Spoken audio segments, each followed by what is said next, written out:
I've taught astronomy to Boy Scouts for most of my adult life and know the summer stars in particular like the back of my hand.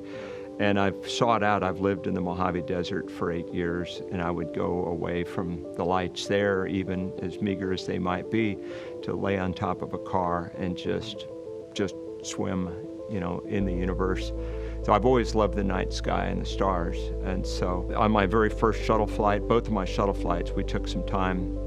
I convinced my crew to turn off all the light in the cockpit, let our eyes dark adapt, and just sit there perched in the windows. All of us were in different windows, and you could see, the Milky Way is just stunning.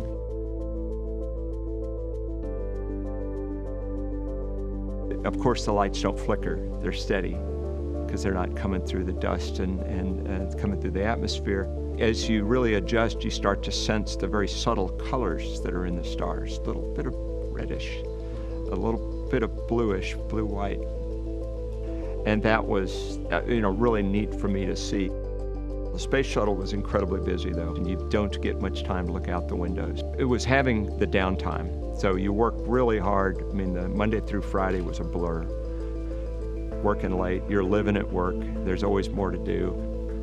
And then weekends it slows down some, there's some work. You work out, have a video conference with the family, but you do have some time for some projects and for looking out the windows. And I really got into low light photography in particular. The cupola was fairly new. We had some fairly new cameras, the D3 that was good at capturing low light imagery. I was up there during the last space shuttle mission. So STS-135, Atlantis was docked to the space station, and I grabbed Sandy Magnus, a good friend of mine, and she was on that crew, and she had lived on the space station a few years before, but the cupola was new since she was there. All they had was single windows that looked straight down, and there you're just watching the Earth go by at 5 miles a second.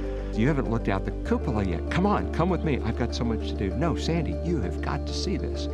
So we went in there, cranked the shutters open, and we were flying into this astonishing aurora. Aurora Australis, the Southern Lights. This rippling, pulsing river of green that's down below us, and the red that is stretching up to our altitude.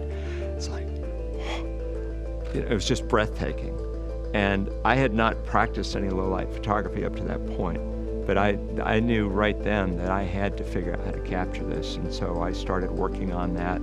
I called the photography experts on the ground and said, okay, what are the settings I used to get started with this? And part of it was experimental. I had to get close and then start trying. I got some pictures actually of Atlantis docked to the space station in the night with a little bit of the green aurora off to the side. And then I got a picture of Atlantis's plasma trail as it came in over the Yucatan headed toward its landing in Florida. And it's just fascinating. The more you look, the more you start to see the stars like you have never seen them before. I'd give a lot to see that view again.